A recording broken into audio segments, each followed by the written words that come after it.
제가 요한복음 강해를 처음부터 시작하면서 이제 거의 마무리 단계에 왔습니다. 18장을 넘어가는데, 요한이 어떤 의도를 가지고 이 요한복음을 집필했는지를 말씀드렸어요.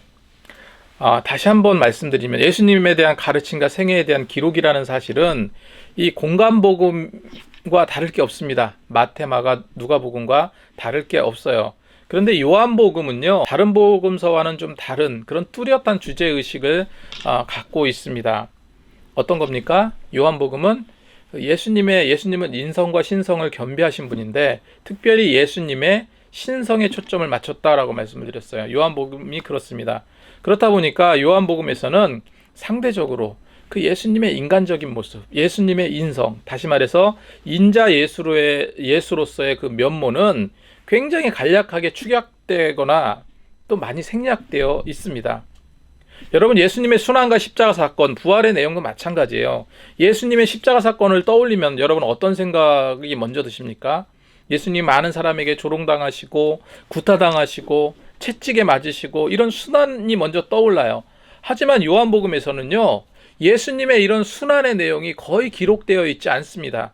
그리고 재판을 받으시고 십자가에 달리는 과정만 기록되어 있어요. 그리고 또 한 가지, 그 예수님의 인간다운 참 모습을 볼 수 있는 거, 그 인간으로서 느끼는 그 두려움을 솔직하게 드러낸 것이 우리는 겟셋마네 동산의 기도였어요. 그죠? 땀방울이 핏방울이 되도록 그 간절히 기도드리는 그 모습, 그 인간적인 어떤 인성의 모습을 보여주셨는데, 이 겟셋마네 동산은 기도는 굉장히 중요한 기도인데 복음서 전체를 통틀어 보더라도 굉장히 중요한 장면 중에 하나죠. 그런데요, 요한복음에서는 겟셋마네 동산의 기도가 아예 없습니다. 아예 생략돼 버렸어요. 이유가 무엇일까? 여러 가지 이유를 찾으려면 찾을 수 있겠지만 확실한 건 이겁니다. 이 공간복음서에 기록하고 있기 때문에 또다시 요한복음에 기록할 필요가 없다는 생각을 했을 수도 있습니다. 그런데 그것보다 요한은요, 제가 요한복음을 뭐라고 그랬습니까? 신성에 초점을 맞췄다라고 말씀드렸죠. 요한복음은 예수님의 그런 인간적인 고뇌하는 갈등의 모습, 좀 두려워하거나 이런 긴장하시는 그런 모습들은요, 굳이 노출시키고 싶지 않았던 거예요. 그리고 요한복음은 또 한 가지 특징이 이 짤막한 에피소드가 별로 없어요. 그리고 다른 복음서와 다르게 굉장히 긴 강론 형식의 글들이 많습니다. 다른 복음서에서는 예수님의 순환에 대한 기록은요, 최후 만찬을 제자들과 함께 나누는 장면부터 고초당하시고 십자가에 달리시는 그 모습들이 이 짤막짤막하고 간결하게 기록되어 있지만, 요한복음에서는 제자들의 발을 씻기시고 마지막 만찬 나누시는 그 13장을 시작으로 해서 17장에서 그 4장에 걸쳐서 긴 강론과 기도로 채우고 있다는 거예요. 이는 다른 복음서에 찾아볼 수 없는 굉장히 특징적인 그런 주옥 같은 그런 기록입니다. 우리가 이런 상황을 기억하면서 요한복음 18장에 그 이후로도 마찬가지고요, 어디에 초점을 맞춰서 말씀을 기록하고 있는지를 우리가 생각하면서 말씀을 보시면 말씀을 이해하는 데 더 큰 도움이 될 거라고 저는 생각을 합니다. 그래서 이제 오늘 본문의 이 상황은 여러분 어떤 상황입니까? 우리가 지금 읽은 이 내용이 어떤 내용이에요? 가룟 유다의 배신으로 겟셋마네 동산에서 기도하시는 예수님께서 잡히시는 상황을 그렇게 기록하고 있어요. 그리고 수제자 베드로가 예수님을 부인하는 그런 내용이 담겨져 있습니다. 말씀을 보겠습니다. 1절 말씀에 예수께서 이 말씀을 하시고라고 기록하고 있습니다. 여기서 예수님의 이 말씀은 17장에 언급된 그 예수님의 기도를 의미하죠. 그래서 공동 번역에는 이렇게 번역하고 있습니다. 이 기도를 마치신 예수는, 이렇게 번역을 하고 있어요.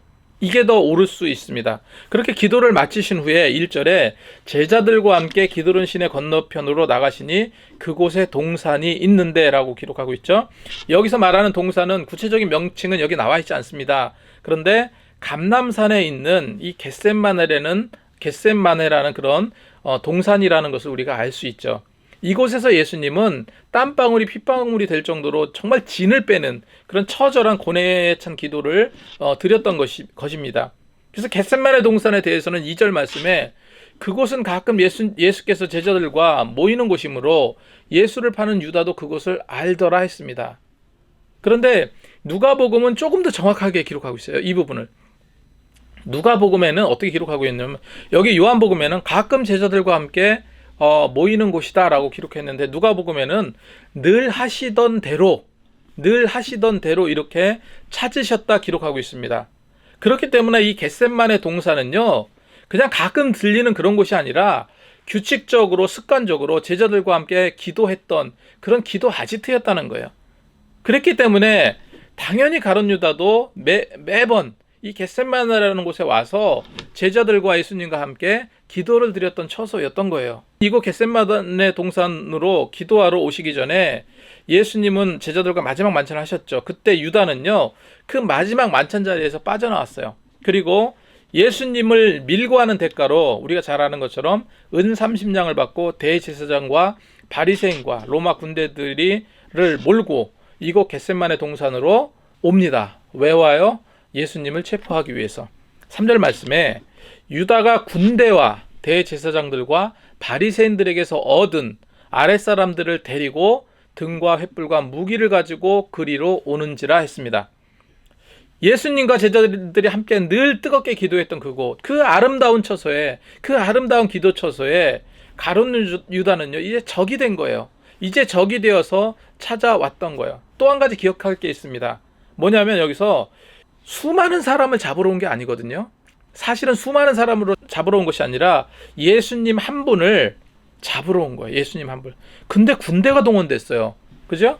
유다가 군대와 대제사장들과 바리새인들에게 군대가 동원이 됐습니다. 여기서 군대라는 말은 헬라어로 스페이라는 단어입니다. 이 스페이라는 단어는요, 로마군 600명으로 구성된 한 부대 단위를 나타내는 명칭이에요. 그 600명 혹은 200명으로 구성된 보병 중대를 가리키는 말이 이 스페이라는 단어입니다. 그런데 오늘 12절 말씀에 지휘관으로 천부장이 언급됐어요. 지휘관으로 천부장이 언급되는 점으로 봐서 그렇게 작은 부대가 아니라는 것을 알 수 있죠. 왜 그렇습니까? 천부장은 1000명의 군인을 통솔할 수 있는 지휘관이기 때문에 그렇습니다. 그래서 결론적으로 어떤 이야기입니까? 예수라는 그 한 사람을 잡기 위해서 수백 명의 군대를 동원해서 겟셋마네 동산에 치고 올라온 거예요. 그 예수님 한 분을 잡기 위해서 이 많은 군인들이 왜 필요했습니까? 이들은요, 많은 기적들을 알고 들었어요. 그렇기 때문에 예수님께서 큰 권능을 행할 거다라는 그런 생각도 가졌던 거예요. 그래서 겁을 먹고 있었습니다. 이 대제사장들과 바리새인들은요, 예수님이 어떻다고 말을 했습니까? 그 예수님이 귀신인 바알세불의 힘을 빌어서 기적을 행한다 이렇게 말했어요. 그리고 그렇게 생각을 했습니다. 그래서 예수님의 기적 행위에 대해서는 밀고자 가룟 유다가 보다 상세히 이야기했을 거예요. 예수님은 이런 능력도 행했다, 이런 권능도 있다라고 얘기했을 겁니다. 그렇기 때문에 한 부대가 동원되었던 거죠. 그리고 당시에는요, 그 예수님을 추종하는 무리들이 많았기 때문에, 그래서 혹시 예수님이 기도하는데 위험을 직감하고 많은 예수님의 추종자들이, 많은 예수님의 무리들이 예수님을 보호하기 위해서 같이 있었을 수도 있다 이렇게 생각했을 수도 있죠. 그래서 이들 무리가 예수님과 함께 있다면 자칫해서 폭동이 일어날 수 있다고도 생각했어요. 그렇기 때문에 군대가 필요했던 겁니다. 그래서 예수님은 이런 어마어마한 수백 명 군인들의 사람을 보고 어떤 생각을 하셨습니까? 한숨이 나오셨겠죠. 마태복음 26장 55절 말씀을 보면은 나 한 명을 잡는데 너희들은 떼거지들이 와서 마치 흉악한 강도를 잡는 것 같이 칼과 몽치를 가지고 왔느냐 이렇게 말씀하셨어요.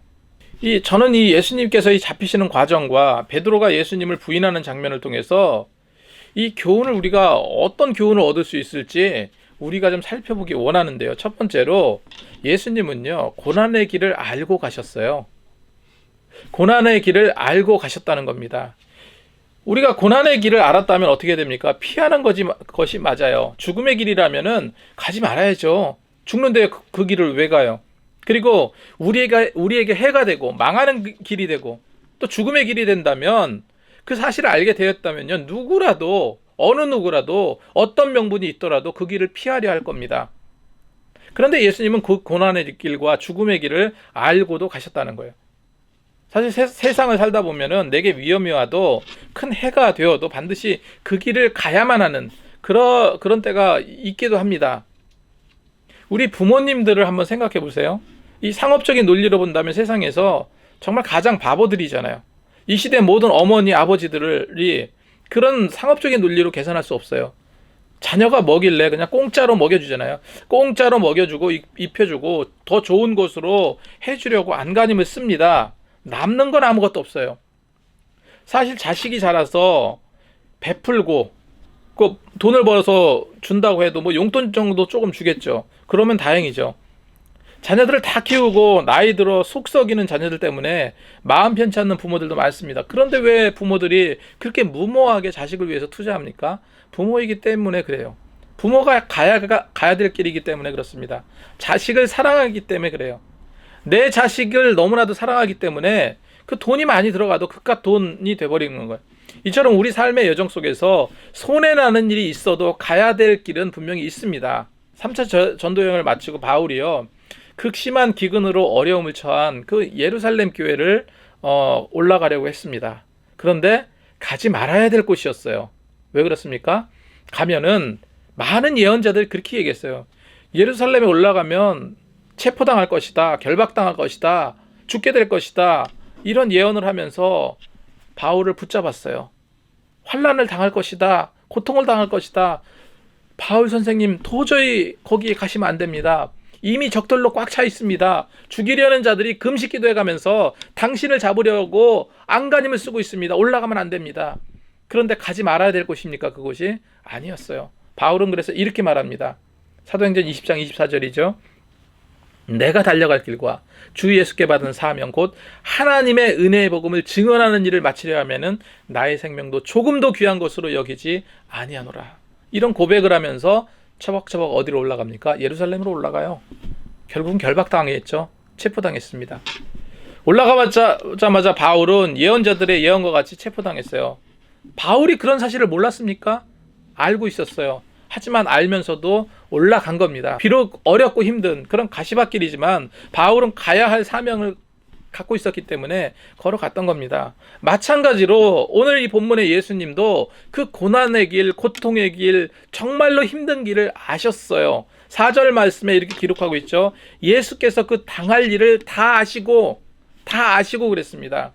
그리로 가면 죽음의 길을 아셨고 채찍에 맞고 침뱉음과 구타와 살이 막 찢겨나가는 정말로 상상할 수 없는 고통을 당하실 걸 다 아셨습니다. 체포당할 것도, 그리고 가룟 유다가 배신할 것도 아셨어요. 십자가에 못 박힐 것도 아셨습니다. 그래도 가셨어요. 마치 도살장에 끌려가는 소처럼 끌려가셨던 겁니다. 왜 아셨음에도 피하지 않으셨을까? 왜 저들을 응징하지 않았을까? 가야 할 길이기 때문에 그랬죠. 이젠 때가 되었음을 아셨기 때문에 그렇습니다. 여러분, 우리가 신앙생활하는 게 뭐예요? 왜 신앙생활합니까?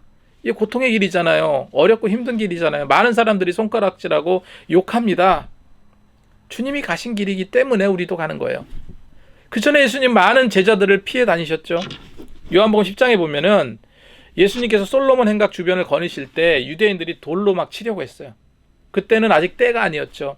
그랬기 때문에 예수님은 저들을 피해서 도망갔다 자리를 옮기셨습니다. 11장에 보면 죽은 나사로를 살리신 기적 때문에 또다시 예수를 죽이려 할 때 예수님은 또 저들을 피해서 에브라임이라는 동네에 가서 제자들과 함께 이렇게 머무르시기도 하셨어요.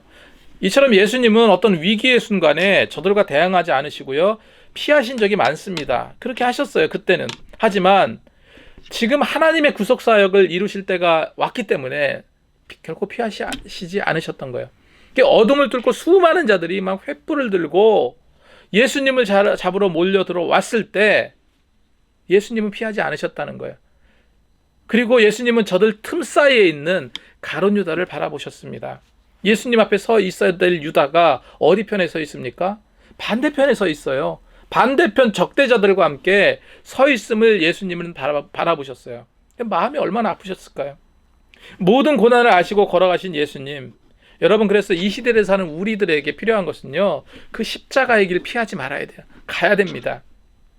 결국 예수님은 잡히셨고 묵묵히 저들의 결박을 받으셨습니다. 그런데 여기서 한 가지 집중해서 생각해야 될 한 가지가 있어요. 예수님은 결박당하기 전에 이곳에서 큰 능력을 하나 행하십니다. 큰 능력을 보이십니다. 6절 말씀에 이렇게 기록하고 있어요. 예수께서 그들에게 내가 그니라 하실 때 그들이 물러가 땅에 엎드려지니라 했습니다. 예수님께서 내가 바로 예수다라고 이야기했을 때 그 많은 동원됐던 많은 군인들과 바리새인들과 이런 자들이 어떻게 됐다고요? 갑자기 툭 물러가서 땅에 어떻게 됐다고요? 꼬꾸라졌다는 거예요. 땅에 엎드려졌다는 겁니다. 많은 군사들과 대제사장들과 바리새인들이 횃불을 들고 예수님을 찾을 때 예수님께서 내가 그니라 이렇게 말씀하시자마자 자기도 모르게 땅에 그냥 엎드려졌다 기록하고 있어요. 이 권능을 보여주셨습니다. 근데 이 기록이요, 마태나 마가나 누가복음 다른 복음서에는요 이 내용이 기록되어져 있지 않아요. 요한복음에만 기록되어 있습니다.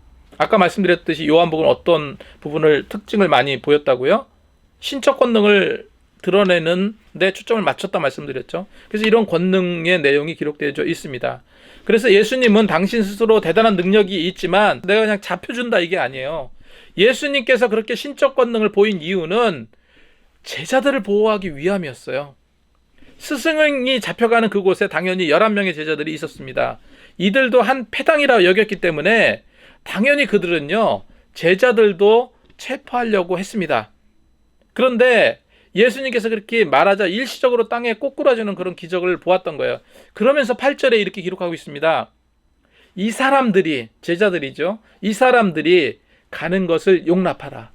다시 말해서 나만 잡아라, 제자들은 그냥 놔줘라, 이렇게 주님께서 분명히 말씀하셨던 거예요. 그러니까 우리가 상식적으로 우리가 어떻게 성경을 통해서 어떻게 봤습니까? 다른 복음서를 통해서는 어떻게 우리가 알고 있어요? 제자들이 도망간 거로 알고 있습니다. 겁이 나서 제자들은 다 뿔뿔이 도망갔더라. 다른 복음서는 그렇게 기록되고 있어요. 그런데 요한복음서만에는 어떤 거예요? 예수님께서 보내주신 겁니다. 너희들은 가라. 이 사람들을 잡지 마라. 용납하라. 이렇게 말씀하신 거예요. 이게 요한복음의 굉장히 독특한 자료입니다. 마가복음 14장 50절 말씀에 언급된 제자들의 도주하는 굉장히 대조적이죠. 그렇게 하신 것은 9절에 이는 아버지께서 내게 주신 자 중에 하나도 잃지 아니하였사옵나이다 하신 말씀을 응하게 하려 함이라 이렇게 기록하고 있어요. 예수님은 가야 될 길을 아셨고 고난의 길을 택하셨습니다.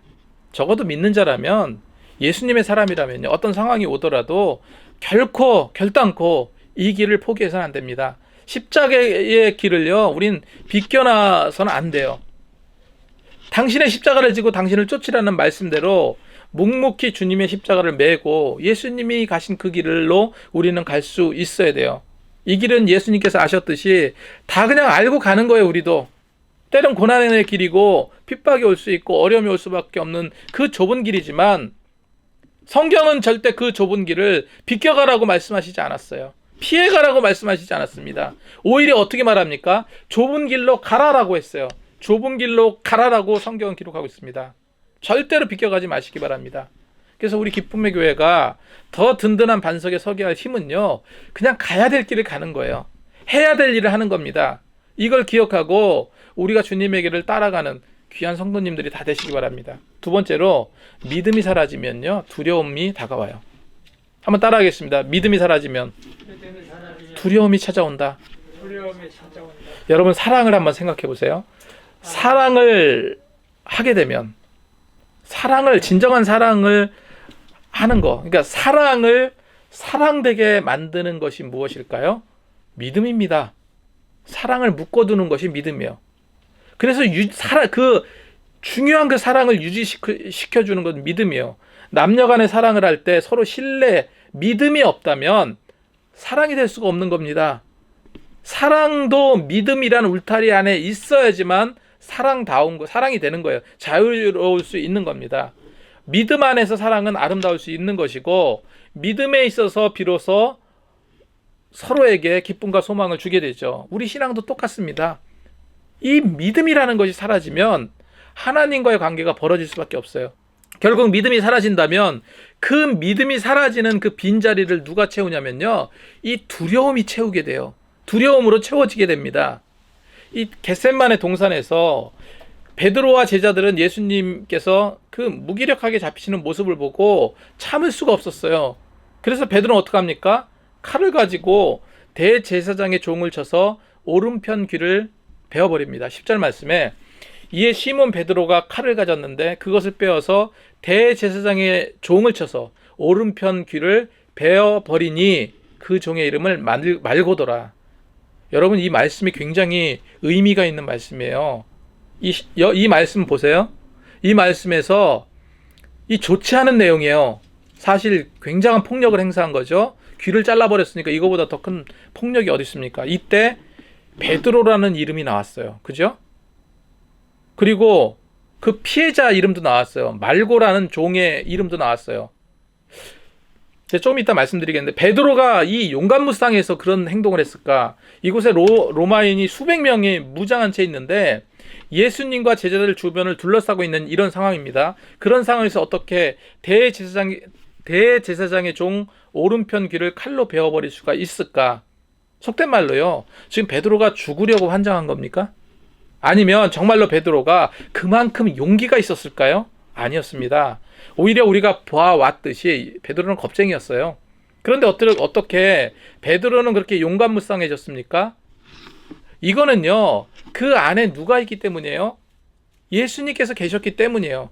제가 이 예로 말씀을 드렸던 적이 있는데, 맨날 얻어맞는 한 아이가 있습니다. 어느 날 이 아이는요, 아버지와 산책을 해요. 그러다가 저 밑에 보니까 자신을 그렇게 괴롭혔던 키도 큰 그 동네 형이 보이는 거예요. 그 동네 형과 마주하게 되었습니다. 그런데 이 아이는요, 맨날 얻어맞고 그냥 그랬던 이 아이는요, 갑자기 달려가더니, 겁없이 달려가더니 그 자기보다 엄청 키 큰 그 괴롭혔던 그 형에게 달려가서 엉덩이를 발로 그냥 걷어차는 거예요. 그리고 뭐라고 이야기하냐면요, 너 까불래? 한 번만 더 날 괴롭히면 가만 안 둔다 하면서 막 그렇게 겁도 주는 거예요. 그런데 희한하게요, 맨날 놀리고 괴롭힘을 주었던 그 형은요, 그렇게 어린 애가 엉덩이를 걷어차고 그렇게 말을 하는데도 아무 말도 하지 못해요. 여러분, 왜 그렇습니까? 그 아이가 무서워서 그랬을까요? 아니죠. 그 뒤에 떡 버티고 있는 그의 아버지 때문에 그랬습니다. 마찬가지로 베드로 곁에 누가 계십니까? 예수님께서 계신 거예요. 게다가 예수님은 큰 권능을 행하시고 그곳에 많은 자들을 일순간에 땅에 엎드려지게 하셨어요. 이런 능력의 예수님이 옆에 계신데 두려울 것이 뭐가 있겠습니까? 여러분, 우리 신앙도 마찬가지예요. 우리가 은혜 충만, 믿음 충만, 이럴 때 아무 두려움이 없습니다. 내가 은혜 충만하고 믿음 충만한데 그런데 두려움이 어떻게 생길 여력이 있습니까? 바로 내 곁에 예수님이 계시는데, 내 곁에 예수님이 계시고 그 믿음이 확실한데 두려움이 올 수가 없어요. 아무리 우는 사자처럼 덤벼드는 마귀, 귀신, 사탄들이 우리에게 달려들어도요, 예수님 잘 믿고 나가면 저들을 그냥 엉덩이를 걷어차는 그 꼬마 아이처럼 쫓아내버릴 수 있는 용기를 갖게 한다는 거예요. 믿음이 그런 거라는 겁니다. 그 강한 하나님의 권능을 믿었던 베드로는요, 예수님을 믿고 칼을 빼들 수 있었던 거예요.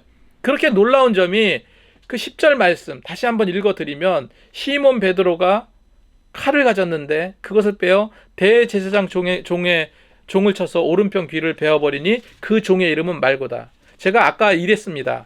놀랍다고 그랬어요. 이 말씀이 왜 놀라운가? 사람 이름이 들어가 있거든요. 베드로라는 이름이 들어가 있고 종의 이름이 들어가 있어요. 가해자와 피해자 이름이 정확하게 기록되어 있다는 거예요. 요한은요, 칼로 대제사장의 종의 귀를 베어버린 인물인 베드로를 기록하였고, 대제사장의 종 말고의 이름도 구체적으로 이름을 넣었어요. 그런데 공간복음서에는 이 내용이 나오지 않습니다. 공간복음에서 이 내용은 나오는데 칼을 사용한 자가 누구인지 이름이 나와 있지 않아요. 그리고 누군지, 말고인지 누군지도 나와 있지 않습니다. 마태복음 26장 51절에 보면 예수와 함께 있던 자 중에 하나가 베드로란 말 없죠. 예수와 함께 있던 자 중에 하나가 손을 펴 칼을 베어 대제사장의 종을 쳐서, 말고의 이름이 없습니다. 대제사장의 종을 쳐서 그 귀를 떨어뜨리니 기록하고 있어요. 마가복음 14장 47절 말씀해 보면 곁에 서 있던 자 중에 한 사람이, 여기도 베드로 이름이 안 나와 있죠. 칼을 빼어 대제사장의 종을 쳐서, 말고의 이름이 여기도 안 나와 있습니다. 그 귀를 떨어뜨리니라. 누가복음 22장 50절 말씀에 그 중에 한 사람이 대제사장의 종을 쳐 오른쪽 귀를 떨어뜨린지라 기록하고 있습니다. 자, 이름이 여기 3개 복음서에는 이름이 안 나와 있어. 근데 요한복음에는 베드로와 말고 이름이 나와 있습니다. 왜 유독히 요한복음만 칼로 친 자가 베드로고 오른쪽 귀가 떨어진 자가 대제사장의 종 말고라고 기록하고 있을까요? 사실요, 다른 복음서의 기록은요, 박해가 극심했던 때예요. 만약에 그 귀를 벤 인물이 베드로라고 기록했다면요, 베드로는 체포당해요. 베드로는 큰 해가 가해졌을 거예요. 그래서 박해가 극심했던 공간복음서 기록할 그 시기에는 베드로에게 피해가지 않게 의도적으로 인물의 그 베드로라는 이름을 무기명으로 기록했던 겁니다. 하지만 요한복음에 기록된 시기는 언제냐면요, 사복음서 중에 제일 끝에 기록이 됐어요. AD 94년경에 요한복음이 기록됐습니다. 그래서 공간복음서보다 훨씬 후대에 기록돼 있어요. 더 중요한 게 뭐냐면요, AD 94년경에는요 이미 가해자였던 베드로는 박해가 극심한 때 네로에 의해서 순교당했던 때예요. 다시 말해서 이 세상에 베드로가 없었을 때예요. 굳이 이름을 밝혀도 이미 고인이 된 베드로에게 아무런 해가 가해지지 않았을 거예요. 그리고 또 당시에 역사적인 기록을 남길 만한 이유도 충분했잖아요. 얼마나 대단한 일이었습니까? 그래서 요한은 이거를 정확하게 기록을 했던 겁니다. 어쨌거나 아무튼 그렇게 의열심에 사로잡혔던 대제사장의 종 말고의 귀를 베게 한 베드로에게 예수님은 이렇게 말씀하셨어요. 11절 말씀에 칼을 칼집에 꽂으라. 아버지께서 주신 잔을 내가 마시지 아니하겠느냐. 너 왜 자꾸 주님의 사역, 하나님의 사역을 방해하느냐. 이 말씀을 하신 겁니다. 예수님은 내가 아무리 그렇게 애쓴다 해도 하나님의 구속사역에서 피하시지 않으실 것임을 명확하게 밝혀두고 계신 거예요. 누가복음 22장 51절 말씀에 요한복음에는 기록이 없지만 누가복음에서는 말고의 귀를 잘라진 그 귀를 만져서 낫게 하셨다 이렇게 언급도 하고 있습니다. 만약에 그 당시 예수님께서 낫게 하지 않으셨다면 베드로는 그때 그 현장에서 많은 목격자들이 있었기 때문에 폭력죄로 처벌받거나 이 치료비를 내야 했겠죠. 그런 거를 보호하시기 위해서 또 이런 예수님의 신적 권능을 행하셨던 겁니다. 그렇게 예수님께서는 무기력하게 잡히셨고 어떤 저항도 하지 않으셨습니다. 그리고 심하게 구타당하면서 내려갈 때도 그럴 때도 어떤 기적도 행하시지 않으셨어요. 자, 이런 상황에서 베드로는 어떤 상태가 되었습니까? 예수님의 권능이 나타나지 않았잖아요. 행하시지 않으셨잖아요. 점점 더 베드로에게는요, 가졌던 그 믿음이 사라지기 시작했습니다. 믿음이 사라지자 멀리 물러났던 것이 베드로에게 다가왔어요. 멀리 물러났던 것이 베드로에게 다가왔습니다. 바로 베드로에게 뭐가 다가왔습니까? 두려움이 다가왔어요. 그래서 한 가지 기억할 것은 이거라는 거예요. 여러분, 믿음이 사라지면 두려움이 찾아옵니다. 우리 일상에서 믿음도 이와 같아요. 믿음은 자꾸 나를 떠나게 합니다. 두려움은 자꾸 내게 다가오려고 그래요. 만일 베드로가 예수님께서 십자가 달려서 죽으시더라도 하나님의 권능이 다시 살아나게 하실 거라는 사실을 믿었다면 여전히 용기를 냈을 거예요. 하지만 베드로는요, 그만큼의 믿음이 없었습니다. 제가 믿음이 사라지면 뭐가 생긴다 말씀드렸죠. 두려움이 생긴다. 베드로가 그랬어요. 그래서 베드로는 멀찍이서 예수님을 따라가긴 했지만 두려웠습니다. 그리고 베드로와 함께 예수님을 따랐던 다른 제자는 대제사장 집들에 들어갔어요. 그런데 베드로는 어떻게 행동했습니까? 16절 말씀에 베드로는 문 밖에 서 있는지 들어가지 못했어요. 예수님의 권능이 사라진 것 같자 예수님께서 무기력하게 잡히는 모습을 보자 베드로가 가졌던 그 믿음은 사라져버리고 비겁해지기 시작했다는 거예요. 겁에 질려있던 베드로는 대제사장 집들 그 문 안으로 들어가려 하지 않았습니다. 자기를 아는 사람이 있을까봐, 잡힐까봐. 그나마 용기를 내서 오긴 왔죠. 그런데 자신의 신변에 위험이 있었던 그때였기 때문에 감히 대제사장의 안뜰에 들어올 그런 엄두를 내지 못하고 있었던 겁니다. 그리고 그곳에는 자기의 칼에 상처를 입었던 대제사장의 종 말고도 있었다라고 성경은 기록하고 있기 때문에 체포당할 그 위험이 있었기 때문에 더 이상 나가지 않고 그 간격을 두고 그렇게 있었던 거예요.